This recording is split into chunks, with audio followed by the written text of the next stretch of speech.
Olá, sejam bem-vindos a mais um No Princípio Era a Bola, o podcast da Tribuna Expresso em que descomplicamos o futebol. Estamos a gravar na tarde de 24 de março, horas depois de Portugal ter assegurado presença na final a 4 da Liga das Nações. Numa segunda mão caótica e emocionante, a seleção nacional deu a volta à vantagem trazida de Copenhaga com um 5-2 que teve em Francisco Trincão, a figura maior. Os encontros de Portugal serão o prato forte da nossa conversa, mas faremos ainda uma pequena volta ao mundo em jogos de seleções. Eu sou o Pedro Barata e comigo refiro-me mesmo presencialmente, Rui Malheiro. Olá, Rui. Viva Pedro, viva Tomás e Tomás Delfim também que está aqui connosco. E Tomás da Cunha. Olá, Tomás. Olá, Pedro, Rui, hoje aqui connosco e olá a todos, um grande abraço. Grande abraço a todos.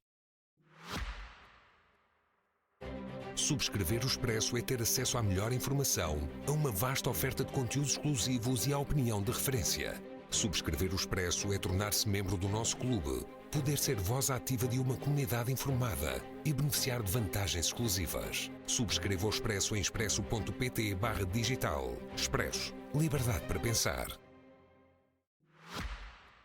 Vamos então olhar para a noite de Alvalade. Portugal conseguiu dar a volta à desvantagem de 1-0 trazida de Copenhaga.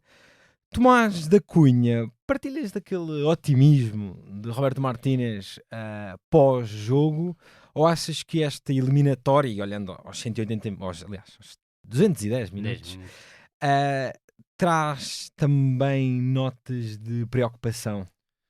Traz mais notas de preocupação do que de ilusão. Aliás, muito tempo tem tido Roberto Martínez de ilusão, também tendo em conta o nível dos adversários, e eu acho que essa é a primeira nota destacável que fica deste jogo, ou desta eliminatória com a Dinamarca. É que Portugal vai jogar a Final Four, e jogando a Final Four terá adversários muito difíceis, o que poderá servir a um ano do Mundial de teste mais credível para se perceber realmente o que pode apresentar a seleção nacional nos Estados Unidos ou na América do Norte, para ser mais concreto. Porque se olharmos para o todo da eliminatória, Portugal tem poucos momentos de superioridade sobre a Dinamarca. Superioridade vincada. Na primeira mão, obviamente a Dinamarca foi muito superior. Aliás, podia até ter fechado o resultado com um 3-0 ou até mais, que praticamente deixava Portugal impossibilitado, melhor dizendo, de reverter o resultado na segunda partida. Assim, deu para Portugal seguir em frente, mas com pouco brilho exibicional. Eu acho que durante 60 minutos do jogo de Alvalade, Portugal não foi uma boa equipa em termos atacantes. Aliás, é-me difícil perceber como é que Portugal orienta tanto o jogo para os extremos, sendo que não tem dois extremos verdadeiramente capazes de marcar a diferença no último terço, nem um ponta de lança capaz de marcar a diferença dentro da área. Portanto, o jogo de Portugal só muda quando Vitinha, quando Bruno Fernandes começam a descobrir mais ligações por dentro, começam a jogar mais altos no campo e não tão perto dos centrais.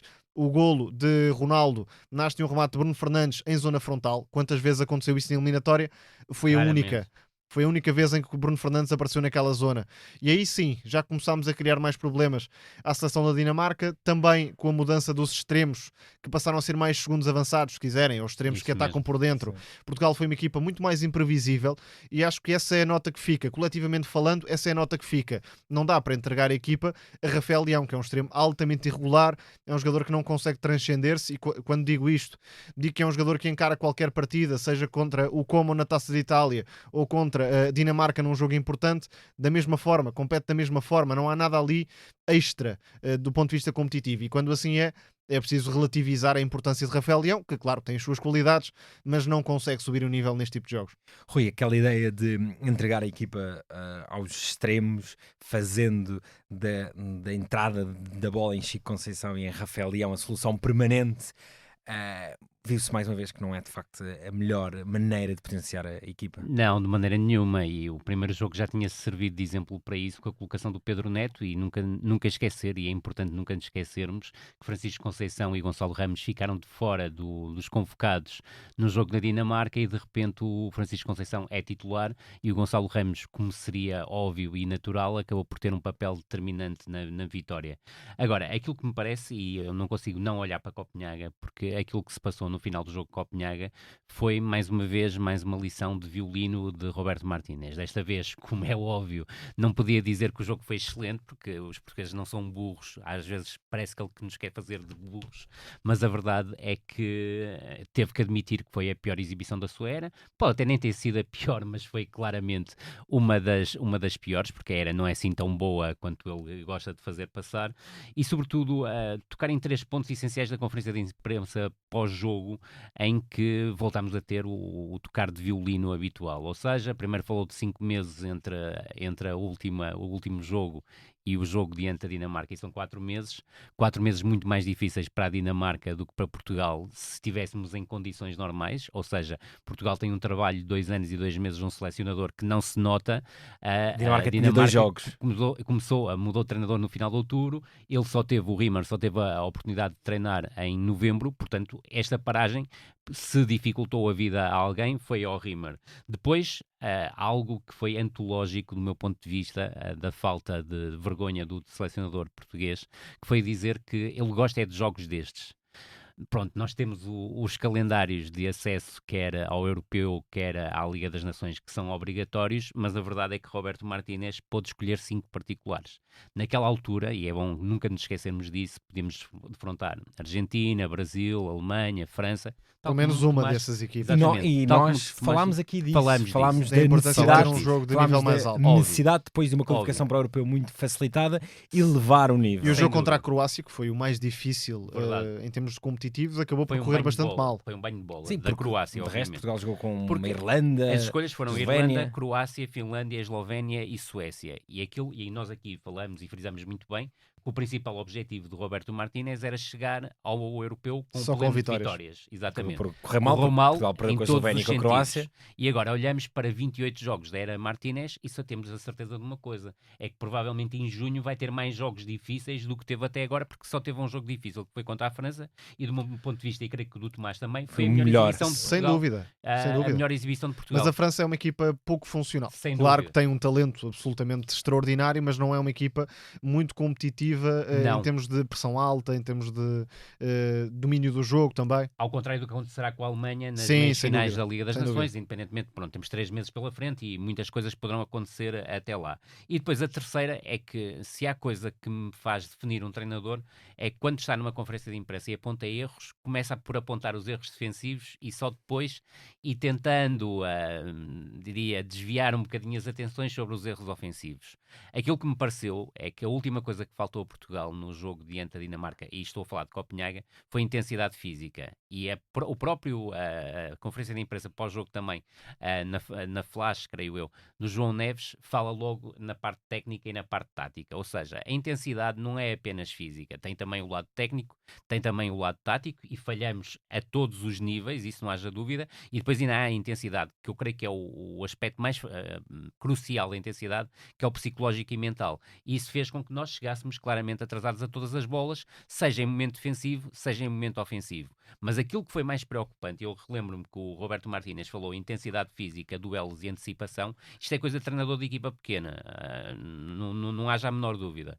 Para depois falar da parte ofensiva, em que tentou não dizer exatamente aquilo que aconteceu, falando apenas da pressão da Dinamarca. Aliás, é impressionante o 11 que Portugal tinha em campo no momento do apito final. Verdade. Com várias alternativas mais ofensivas à disposição. Verdade. Falando de Copenhaga. Completamente de acordo. Copenhaga, até a entrada de Bernardo Silva aos 86, coloca meramente jogadores de características mais defensivas. Semedo, Inácio, Ruben Neves. Sem dúvida nenhuma. E as próprias substituições, eu li o Tomás durante a semana e concordo inteiramente com o Tomás. As substituições foram todas defensivas, ou seja, parecia que estava a preservar 1-0. Sim, parecia que a partir de certa altura aceitou o mal menor de 1-0 e decidir a eliminatória em Alvalade. As substituições começam com 0-0 e Exato. para ele 0-0 já era bom, e depois com 1-0 não fez nada para e até ganhar o jogo. A composição do banco mostra isso, com sem dúvida, muitas defesas, Palhinha, certíssimo. Ruben Neves. Tanto que a explicação que deu para as substituições foi a procura de maior controlo. Certo. E não a procura de algo mais no último terço. Deu claramente a ideia que a partir dessa altura de Copenhaga se aceitou capacidade para saltar o mal último menor. terço.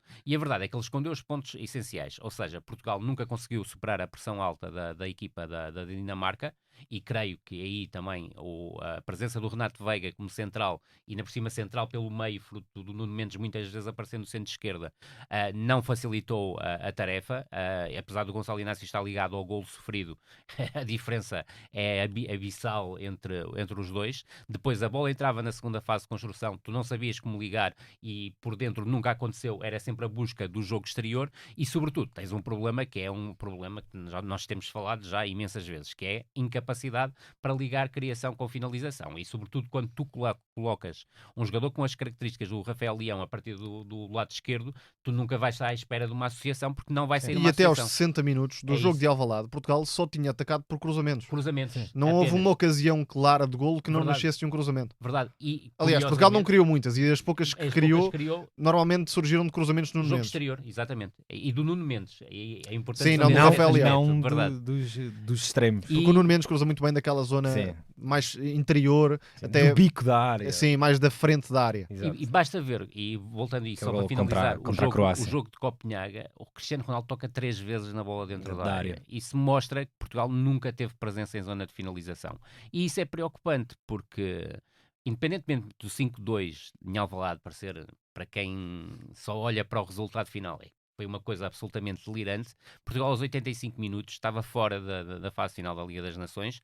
Provavelmente Roberto Martínez estava fora de ser o selecionador nacional no futuro. Estava num grupo completamente diferente em relação ao Mundial e isso era importante porque já iria competir no Mundial em junho e em caso de haver uma alteração no comando técnico complicava claramente as coisas. E o outro grupo era mais complicado. E o outro grupo era claramente mais complicado e esse aspecto é importante e nunca nos podemos esquecer dele e sobretudo aquilo que se sentiu é que houve felicidade até para Portugal estar a 2-2 naquela altura, porque a entrada foi forte, claramente, há um falhanço da grande penalidade do Cristiano Ronaldo, que é, do meu ponto de vista, mais falhanço do Cristiano Ronaldo do que uma defesa do Kasper Schmeichel, independentemente do Kasper Schmeichel ter tido o mérito de aguentar, que é uma coisa que é muitas vezes difícil, principalmente frente ao Cristiano Ronaldo, mas a partir de um quarto de hora do jogo, a Dinamarca voltou a jogar como quis, à semelhança do que tinha acontecido em Copenhaga. Até porque Portugal não tem mínima capacidade de pressão alta. Mínima. Porque o único jogador do meio campo, ou verdadeiramente capaz de pressionar na primeira linha e de subir a pressão, é João Neves. Certíssimo. João Neves foi excluído do 11 e a Dinamarca teve sempre muitas facilidades em ligar, embora a linha defensiva estivesse por vezes mais atenta para antecipar do que no primeiro jogo. E Tomás, ainda a questão do João Neves, e adaptando aqui um pouco a nossa conversa, falou-se muito da questão do meio-campo, vocês já falaram aqui sobre aquela frase da paternidade da dupla João Neves e Vitinha. E acertamos, só iam ser titulares num jogo. Mas claramente, o que é que te parece, o que é que fica para o futuro do meio-campo da seleção nacional entre a evidência de que há 2 médios de nível de topo neste momento em João Neves e Vitinha, há a necessidade de ter Bruno até pela forma como o capitão do United aproxima a seleção do golo, há ainda Bernardo Silva. Como é que parece que Roberto Martínez resolverá esta equação do meio campo? É-me difícil olhar para o Roberto Martínez treinador, porque eu não acho que essa seja a dimensão que o Roberto Martínez está preocupado em mostrar enquanto selecionador. E não é de agora, é um gestor de estatutos. Parece muitas vezes, e aliás podemos olhar para as diversas declarações que teve na última semana, a maior parte delas profundamente infelizes, o plantel está totalmente segmentado. Há os jogadores da primeira classe e os jogadores da segunda classe que podem, num momento ou outro, aparecer com sorte. Porque, vamos colocar as coisas em termos claros, isto é absolutamente inegável, tendo em conta o historial. Se houvesse um terceiro jogo, se calhar o Trincão e o João Neves ou o Trincão e o Gonçalo Inácio iam para a bancada. Certo. Não iam a jogo. É isso. E Roberto Martínez não poderá fugir a isto porque é o que tem feito efetivamente desde que é o selecionador de Portugal. E não sei se concordas, não será nada surpreendente que o Palhinha seja titular dentro da Alemanha. Não é nada improvável. Certo. Aliás, o próprio Pedro Neto, que não fez propriamente uma exibição brilhante em Copenhaga, mas foi dos poucos jogadores de Portugal que apresentou alguma coisa, por rendimento, não pode ir para a bancada. Não. Tem de estar no mínimo no banco de suplentes. Óbvio. É tão simples quanto isso, porque o que passa verdadeiramente Roberto Martínez é que o mérito é secundário. Sim. João Neves, se calhar, fazendo uma grande exibição, não teria o lugar garantido para o jogo contra a Dinamarca em Alvalade. É uma inversão total de lógica. É uma inversão total de lógica, é uma gestão programada do selecionador que foge ao rendimento. Por isso é que não consigo responder qual é que será o futuro do meio-campo de Portugal. Há jogadores que são titulares porque são titulares, independentemente do rendimento. Ronaldo, Bruno Fernandes, Ruben Dias, Bernardo Silva.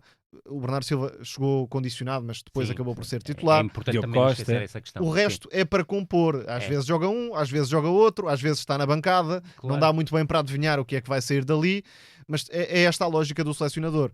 Acho que de facto o Vitinha também se chegou à frente. Nesta altura é um titular do meio-campo de Portugal, mas não tem o estatuto de outros. Se for preciso, em algum momento, sacrificá-lo, também sairá mais rapidamente do que outros. Depois, em relação ao Trincão, que de facto tem todo o mérito na forma como entrou aos 80 minutos.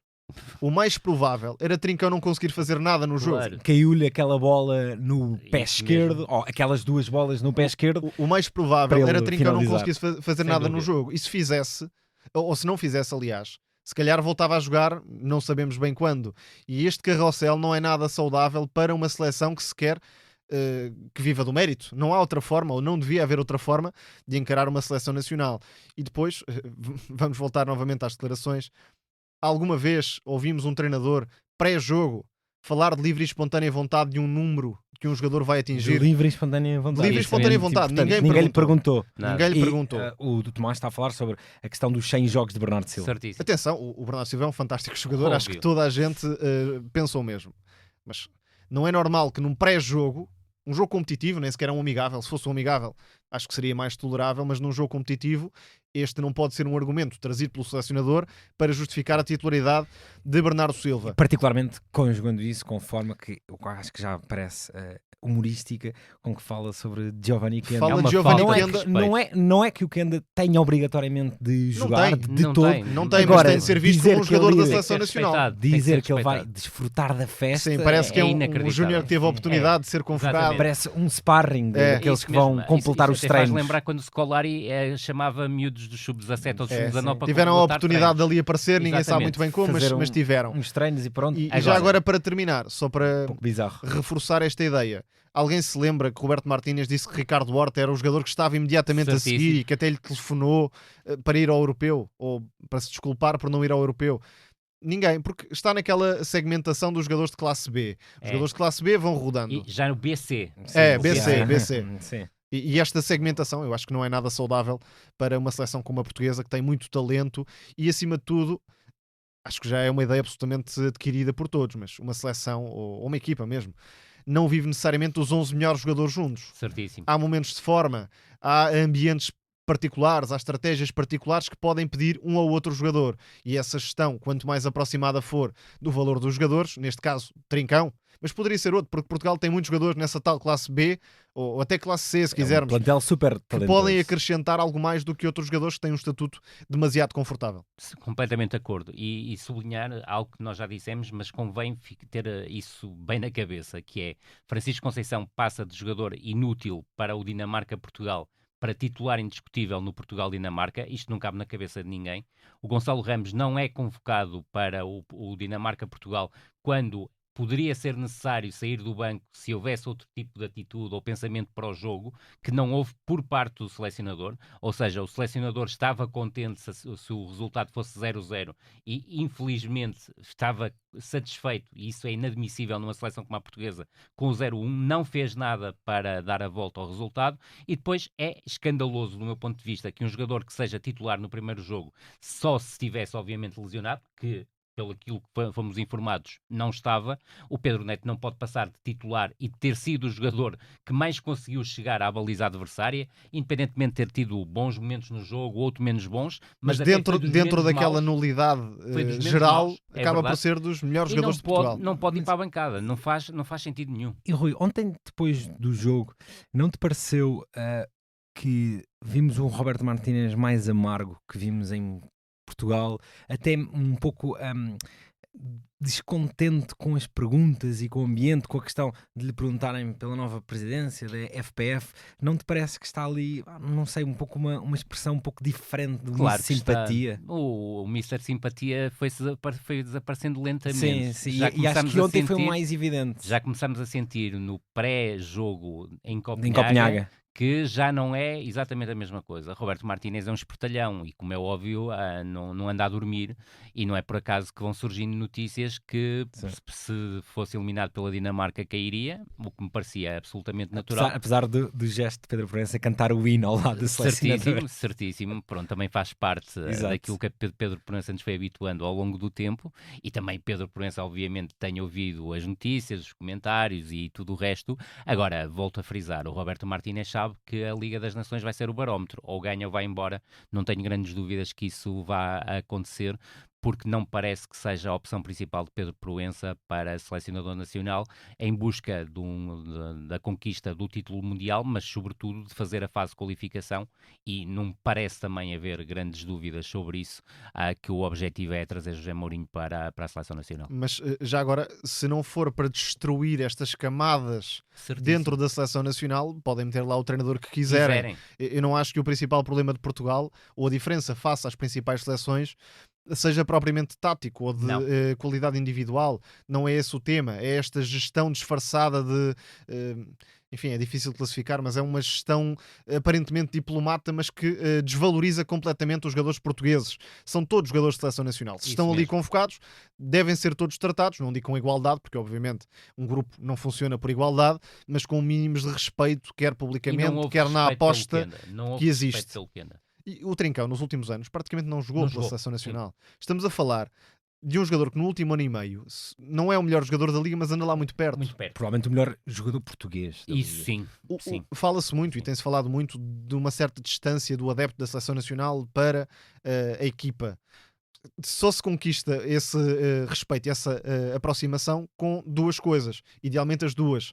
Uma é o mérito. Jogar... Enfim, todo treinador tem direito às suas escolhas, obviamente, desde que sejam minimamente argumentadas e coerentes, e nem sempre têm sido. E o outro ponto é o tal respeito pelos jogadores que representam os clubes portugueses. Verdade. O sucesso de Portugal ao longo dos tempos, e Portugal é um país exportador, obviamente, isso não está em causa, mas também teve sempre referências, por exemplo, do Futebol Clube do Porto, em 2004, do Sporting, em 2016. Isso mesmo. Se quisermos, nos anos 80, Benfica, também uma divisão Benfica-Porto. E, portanto, essa distância, ou seja, desclassificar tanto os jogadores do futebol português, e neste momento o Sporting até é a equipa que coloca mais jogadores e que não tem tido muitos minutos, a verdade é essa, acabam por ser claramente postos à parte, e Trincão acaba por dar uma espécie de murro na mesa.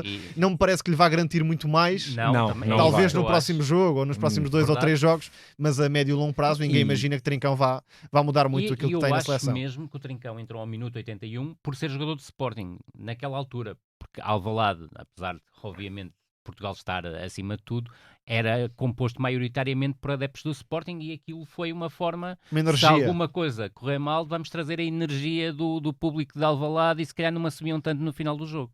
Mas há um momento determinante, e não sei se vocês concordam, que é ao minuto 83, quando o selecionador da Dinamarca está convencido que consegue o empate e tira o Eriksen, e o Norgard também era um jogador muito importante. E aquele momento é o momento em que o meio-campo da Dinamarca desaparece. É verdade. Sim, e diz isto mais. É verdade. Surpreendeu-me um pouco que o Roberto Martínez não lançasse, por exemplo, o João Neves naquela fase adiantada do jogo.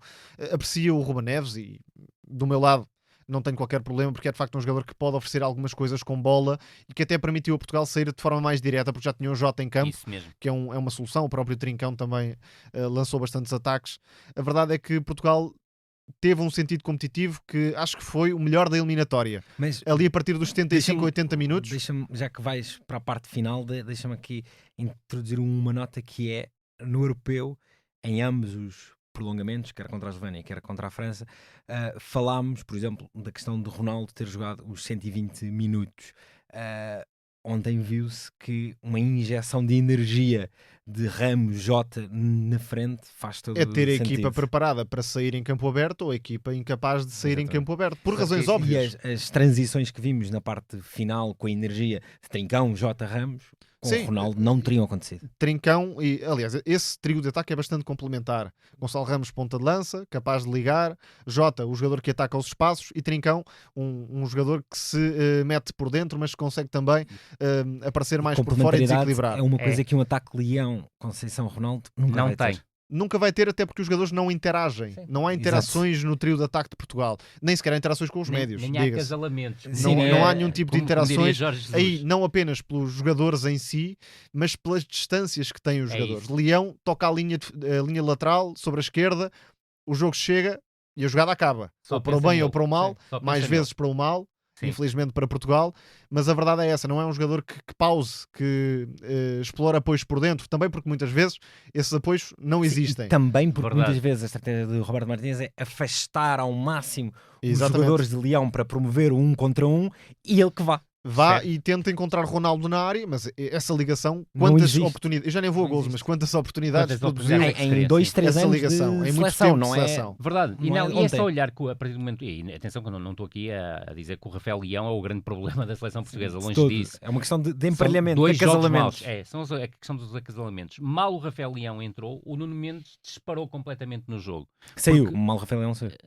Mal o Rafael Leão saiu. Saiu, O sim, Nuno sim, Mendes sim, sim. disparou completamente no jogo. Aliás, está na origem de um dos golos a partir do cruzamento da esquerda, Sim. o tal que depois o Bruno Fernandes remata em posição frontal. Mas e tal essa como o Tomás dizia. distância ou esse posicionamento tão rígido dos laterais também não é benéfico. Concordo Porque ali a inteiramente certa contigo. altura da segunda parte vimos o Dalot entrar por fora com o Conceição em apoio mais na zona interior e o Vitinha a meter a bola e Portugal teve mais naturalidade, Sim, mais Sem capacidade dúvida. de atacar a profundidade, porque até então não havia grandes havia. possibilidades Não de havia. combinação e Jogadores desequilíbrio. jogadores como Jota e Trincão promovem muito mais, sendo extremos, entre aspas, que se colocam muito mais por dentro, Por e dentro. facilitam E essas permitem ligações. atacar a grande área, porque a É verdade isso. é só uma. Tem golos. Tendo dois. Conceição, Leão e Ronaldo, dependemos de Ronaldo.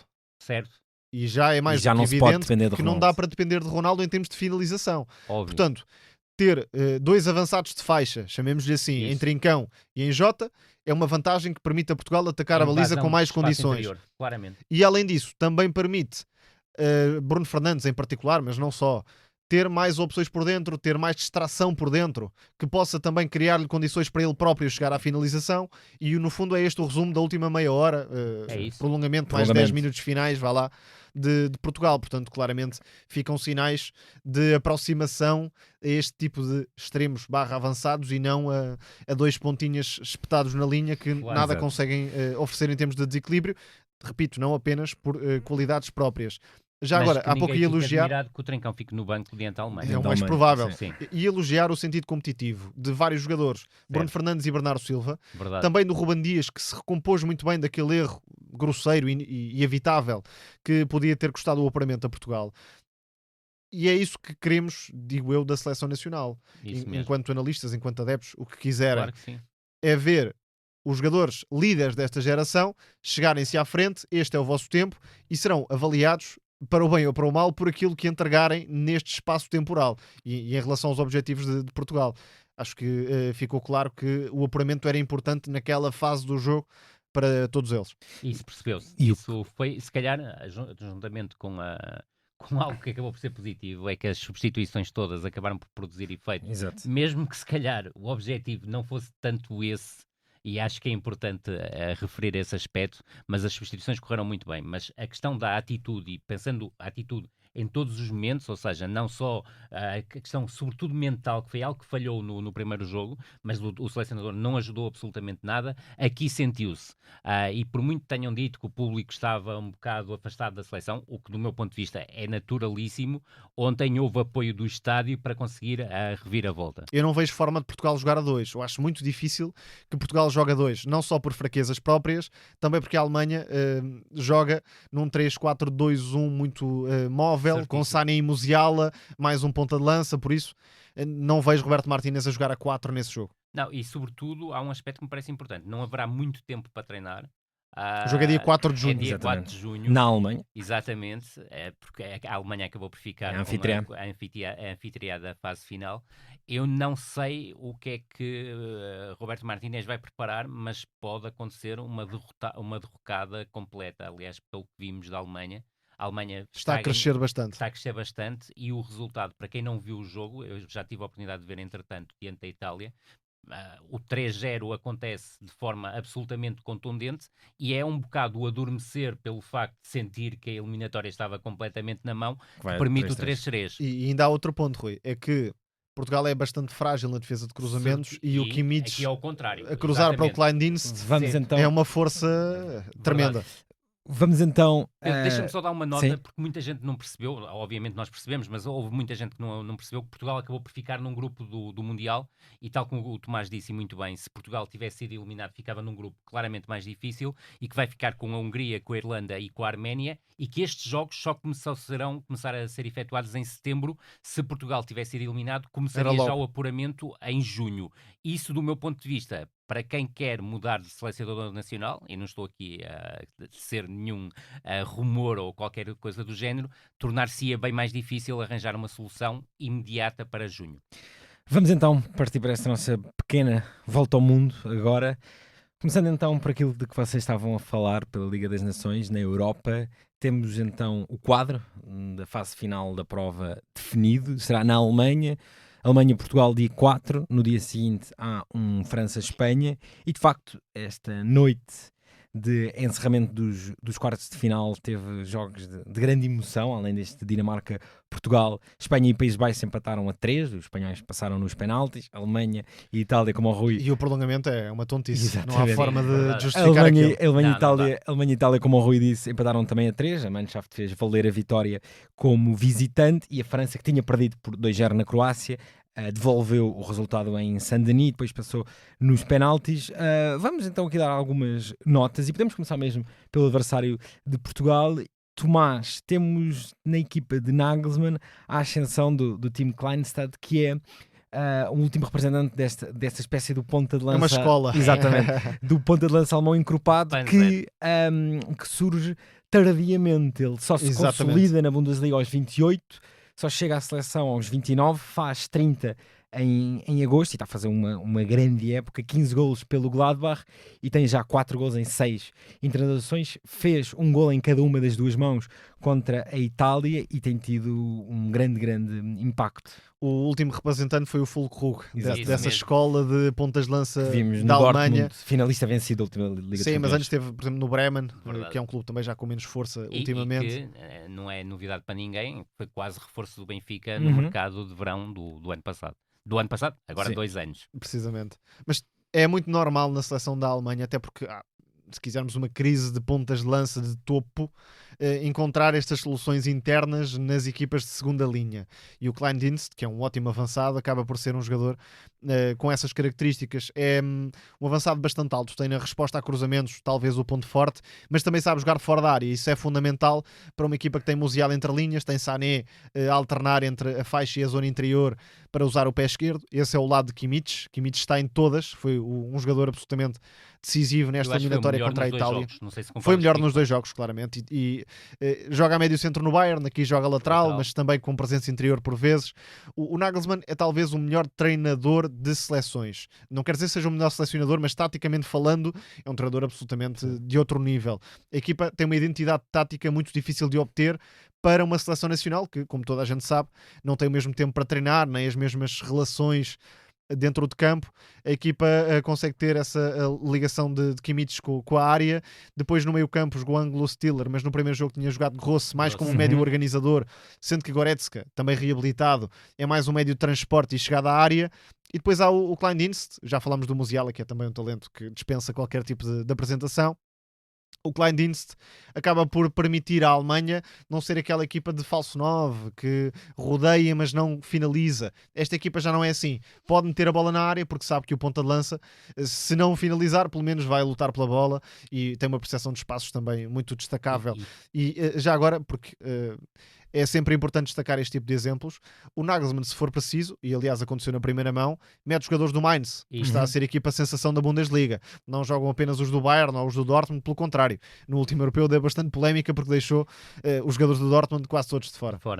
E salientar, estavas a tocar num ponto essencial, que é a questão dos cruzamentos para a área. Tens Kimmich à direita e tens o Mittelsat à esquerda. Um lateral mais profundo à esquerda. Até porque o Schlotterbeck acaba por fazer aquele duplo papel, ou central esquerdo, ou defesa esquerdo. Que avança muito com a bola. Exatamente.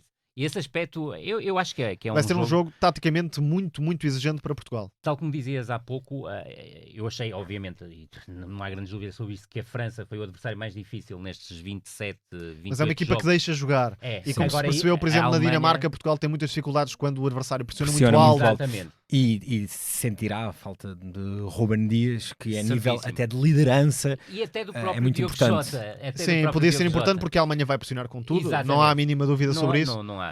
Se bem que aí provavelmente Roberto Martínez repetirá o plano de Rafael Leão. É o ao mais espaço. provável. É o Nesta mais altura é o mais provável. provável. A menos que haja alguma lesão. Mas do terá Rafael de Leão. ter períodos de posse de bola. É impossível Claro aguentar que em sim. Munique contra a Alemanha com todo o arsenal ofensivo que E- tem, sem ter minimamente a posse de bola, 45, 50%, E se- tentar dividir o jogo ao máximo. Verdade. E se o fizer, acontece aquilo que aconteceu à Itália até ao 3-0. E Munique, torturado. e Munique tem sido um estádio malvado para as equipas Verdade. portuguesas, seleção, clubes, Sporting, desde logo, Porto e Benfica.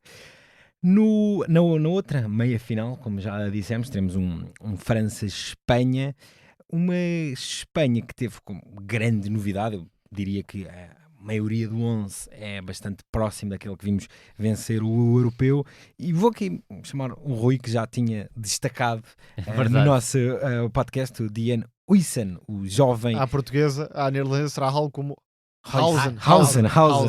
Dean Hausen. O natural de Amsterdão, que Sem se dúvida. estreou contra o país onde nasceu, pela lesão do pau Cubarsí. E é uma lesão que vai ter muito peso, que é para o Barcelona, que é para a O seleção Barcelona, que espanhola. aliás vai tem- jogar já. Isso, Vai isso. jogar já. E tem sofrido muito com as lesões recentemente o Barça, mas o jovem do Bournemouth, que se destacou particularmente na segunda mão, tem aquele passe para o golo Incrível. do Lamine Yamal, tem sido brutalmente associado ao Real Madrid. O que vai acabar por acontecer, não tenho... E é de O facto, Real Madrid perdeu o Euro, que era o Isso desejo da mesmo, época isso passada. mesmo. E vamos ver se não se ganhar. E é de facto a confirmação, Rui, do potencial que tu lhe tinhas destacado aqui há algumas Eu e o semanas. Tomás, e Sim. aliás o Tomás ficou mais oportunidades do que eu. Eu fui aqui na Tribuna Sim, Expresso, Tomás mas o Tomás na Premier League. na Premier League, já tinha falado várias vezes dele. e Para muito mim é a bem. grande jogador- revelação muito bem. desta época de Premier League. Também Jogador acho. Também muito, acho. muito associado à dupla Tiago Pinto e José Mourinho. Claro que sim, claro que sim. E eu creio que estamos na presença, e vamos estar na presença, da melhor dupla de centrais a nível de seleções, que será o Huijsen quando jogar com o Pau Cubarsí.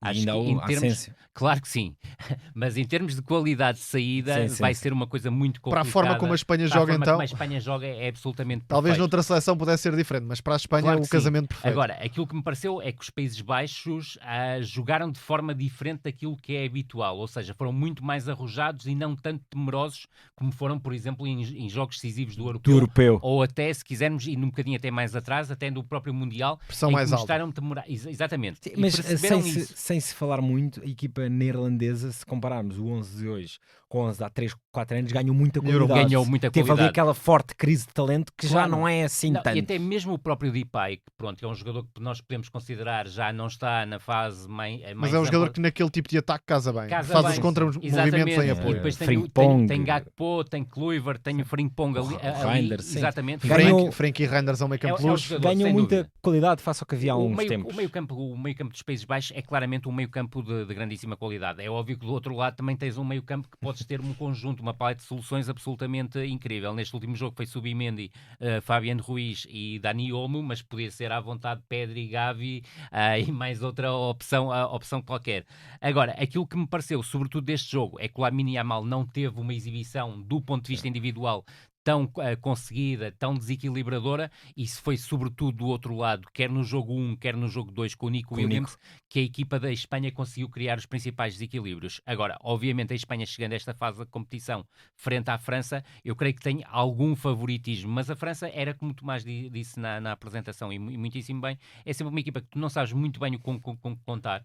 Pode ter uma noite de grande E transcendência. se o Deschamps quiser, o Olise isso. e o Doué já têm Já de muda começar. tudo. Aliás, Sim. o Olise já muda. começa. O Olise O Doué foi estreou-se. decisivo. E o Verdade. Olise foi decisivo com aquele Completamente. é Mas- preciso dar espaço também e Deschamps é muito, muito conservador. É, e a primeira mão na Croácia comprova esse conservadorismo do Deschamps e, sobretudo, uma péssima exibição da França. Mas é óbvio, e qualquer um dos nossos três sentimos, e o Tomás se calhar também, é que a França teria todas as condições de dar a volta na segunda mão. É, em relação Mais ao alguma nota do Huijsen ou Rui? Hausen, como vocês É isso preferirem, mesmo. é de facto um jogador com uma qualidade ofensiva rara de encontrar. Joga com os 2 pés, conduz, explora apoios por dentro, mete a bola à distância. Aliás, está na jogada que termina com o gol. Fantástico golo, já agora, de Lamine Yamal. É um jogador que ainda pode aprimorar alguns conceitos defensivos, mas é muito inteligente taticamente e penso que pode lá chegar. Acho que nunca será o defesa perfeito, se quisermos colocar desta forma, mas será o central perfeito para equipas ofensivas. É isso. E quando assim está tudo dito sobre o talento que tem. É um jogador muito imprevisível, é difícil ler qual é a intenção real de Huijsen, e num futebol tão marcado pela pressão alta, ter um central desta categoria a sair a jogar dá muitas soluções mais à frente. Vamos então mudar de continente para a América do Sul, uma qualificação que até agora era das mais emocionantes, perdeu alguma emoção com a questão do alargamento das 10 seleções, vão 6 diretamente, mais uma ao playoff intercontinental, portanto deixou de ter aqui alguma... E já não é difícil prever. E já há uma separação muito grande entre as equipas. Falta só o 7º classificado. Verdade. O 7º que poderá ser ou a Bolívia, que não vai há muito tempo, ou a Venezuela. Participou em 94, curiosamente. E a Bolívia tem sempre uma vantagem, que é o fator casa. É o fator casa. E ainda por cima, agora deixaram de jogar em La Paz para jogarem em El Alto, que é ainda mais alto. Ainda mais alto. Portanto, apostam sempre muito nesse fator. E nunca de esquecer que o Chile está num momento absolutamente miserável. Não renovou a equipa. Nada. Tem o Dário Osório, mas é isso. Chile e Peru têm sido claramente as duas piores equipas, mas... por muito que uma questão de quem se apura diretamente estar mais ou menos definido, continuamos a dar a grandes duelos, que até como vimos por umas recentes declarações de Rafinha, Romário, por muito que já se saiba que todas as equipas vão entrar, não deixam de ser duelos muito importantes. E tivemos aqui um duplo clássico. Primeiro, Uruguai-Argentina em Montevideo, na madrugada de terça para quarta-feira, a Argentina-Brasil, e Tomás, o jogo de Montevideo no Centenário foi decidido por um craque. Por um craque. A Argentina e a Espanha, aliás, são para mim as duas melhores seleções da atualidade. Acho que a Alemanha poderá lá chegar, eventualmente. Depois teremos tempo de falar da Inglaterra, que também acabou por ser algo surpreendente por parte de Thomas Tuchel na convocatória, muito rígida, com pouco espaço para jogadores da nova vaga. Mas em relação à Argentina, há um jogador que curiosamente não tem tido um estatuto indiscutível, longe disso, mas marcou o primeiro gol desta qualificação para 2026 e marcou este gol da vitória no Uruguai, num clássico. Claro que não é um clássico tão mediático como o Argentina-Brasil, mas não deixa de ser um clássico também muito especial. Falta no futebol europeu, não é? Exatamente. E eu gosto muito do Tiago Almada, desde logo porque é um talento fantástico. É um jogador com uma relação com a bola fora de série, que preferencialmente parte da esquerda, é muito criativo na forma como se associa por dentro. Aliás, a dupla com o Cherki é das melhores coisas que podemos ver hoje em dia no futebol europeu, no Lyon ao serviço de Paulo Fonseca. É verdade, dois jogadores absolutamente extraordinários, e é um jogador com aquela personalidade que lhe permite dar um bocadinho mais. Lá está, há pouco falávamos do Rafael Leão. Pode ser um jogador que se calhar às vezes não consegue num jogo um jogo mais acessível, coloquemos assim, superar os demais, mas neste tipo de jogos competitivos e equilibrados tem aquela personalidade argentina de se diferenciar dos restantes, e foi isso que aconteceu no jogo do Uruguai.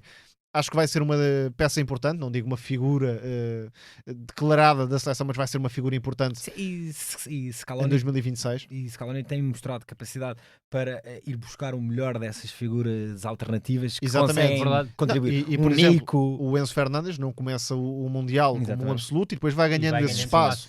E pode acontecer o mesmo espaço para que figuras em relação a essas figuras se destaquem. E o Tiago Almada ainda tem outro ponto que eu acho que é raro de ver hoje em dia, porque cada vez mais os brasileiros e os argentinos vão todos parar ao City, ao Real Madrid, o Mastantuono e o Echeverri e por aí fora, o Estevão, vão todos parar diretos a grandes clubes. O Tiago Almada foi para a MLS e depois foi para o Brasil, e agora também devido à ligação Botafogo-Lyon chega à Europa, mas só agora está a chegar à Europa. Já não é um menino propriamente, é muito jovem ainda, mas já não é um adolescente, já chega à Europa um grau de competição e foi enorme. Subindo patamares, e isso já acaba por lhe dar também muita coisa desde logo Verdade. no Botafogo. Exatamente, uma peça muito importante, não a mais importante. Houve outros jogadores que até tiveram mais protagonismo, mas é um talento de facto de outra prateleira, e está a mostrar isso na Argentina. Curiosamente do mesmo bairro de Tevez, e sempre foi essa relação explorada em relação à seleção argentina e ao potencial do jogador. Rui, queres deixar alguma nota sobre a qualificação sul-americana?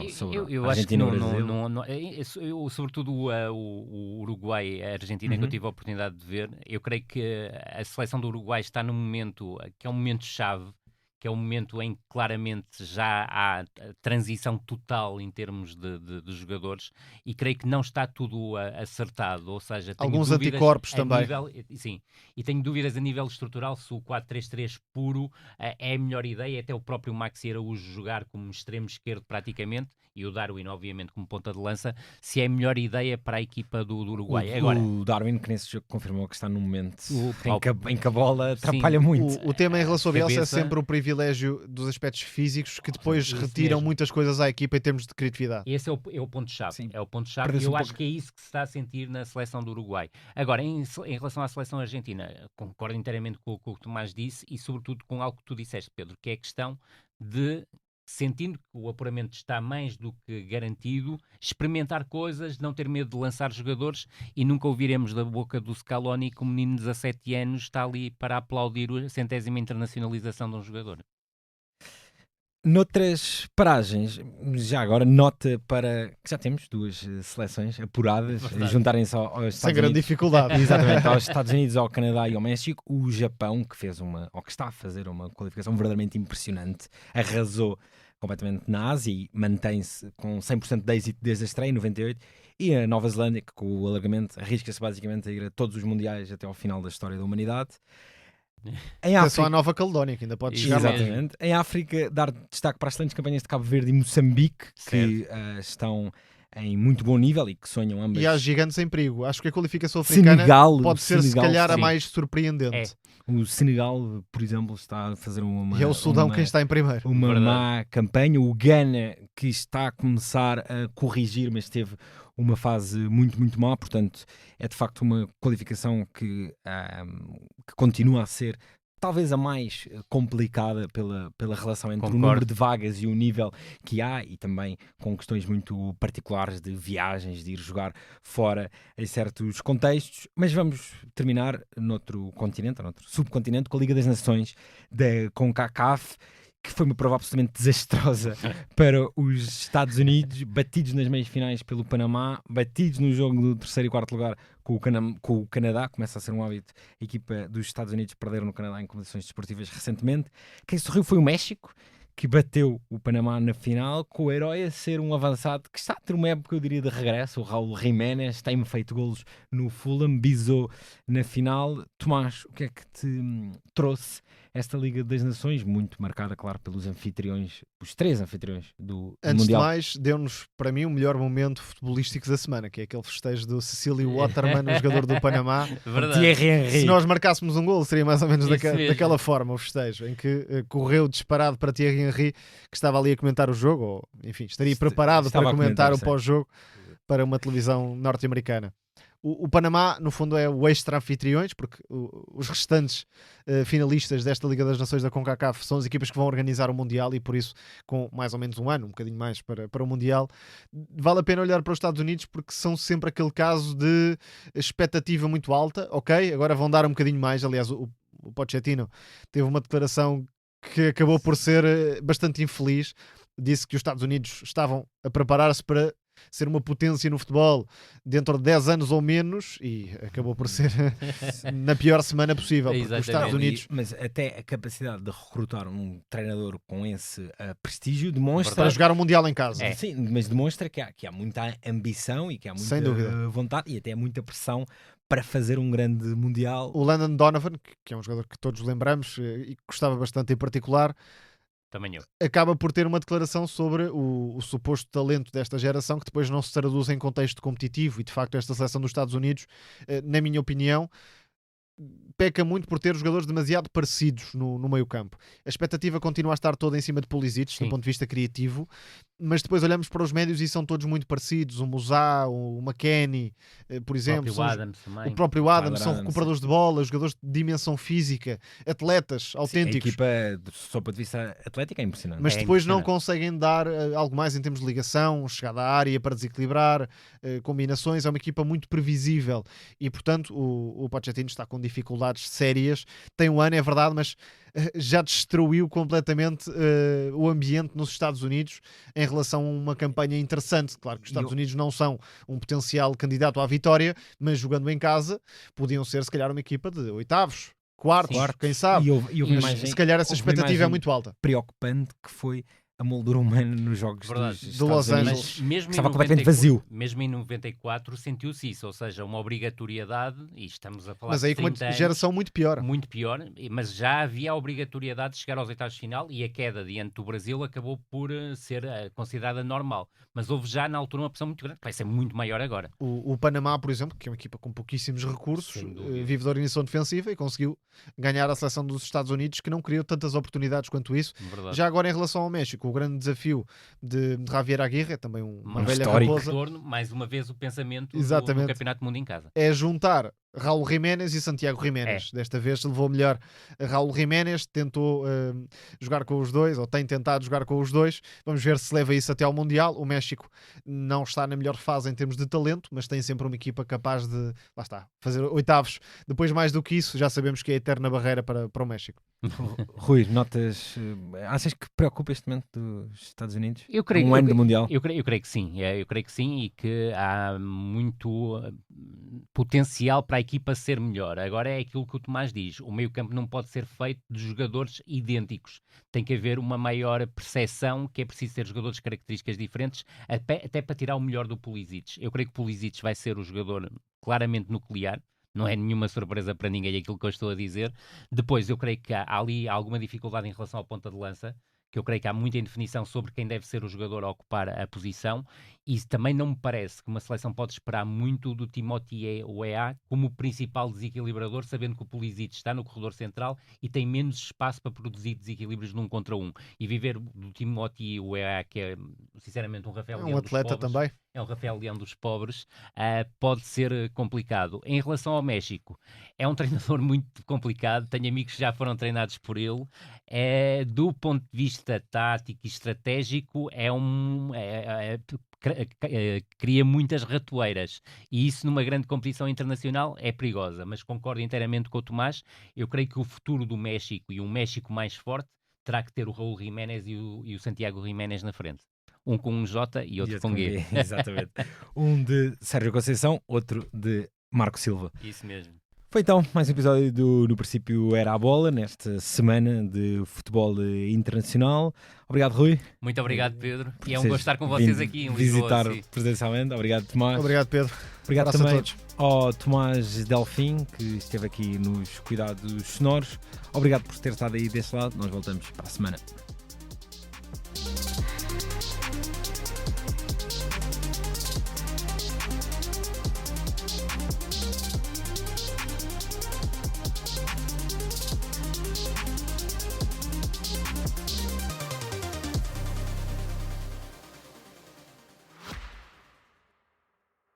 Subscrever o Expresso é ter acesso à melhor informação, a uma vasta oferta de conteúdos exclusivos e à opinião de referência. Subscrever o Expresso é tornar-se membro do nosso clube, poder ser voz ativa de uma comunidade informada e beneficiar de vantagens exclusivas. Subscreva o Expresso em expresso.pt/digital. Expresso. Liberdade para pensar.